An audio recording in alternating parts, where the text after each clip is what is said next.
Welcome to Samba Samba. Enjoy the video. You start by making sure you are an admin, because only admins can change dashboard features. Once confirmed, open the page on desktop or business suite. Mobile may hide options.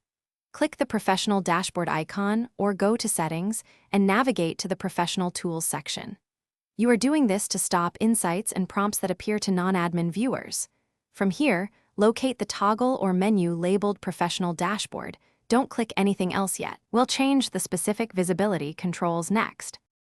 Now focus on visibility controls. Locate Professional Dashboard options under Page Tools or Templates and click to expand them. You will see toggles for show/hide, plus individual features like insights, recommendations, or monetization prompts. Turn off the dashboard or disable each feature you don't want. Make sure to click Save or Confirm. Facebook may ask you to acknowledge consequences.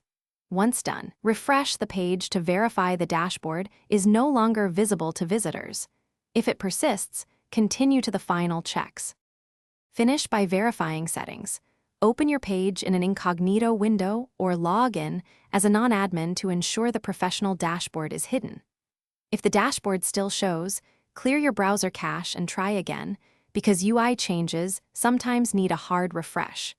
Also allow up to 24 hours for Facebook servers to propagate changes. If it still appears, audit page roles to confirm only intended admins remain, and then contact Facebook support for escalation. This step fixes permission or backend issues that simple toggles can't resolve. Thanks for watching. Consider subscribing if we helped you.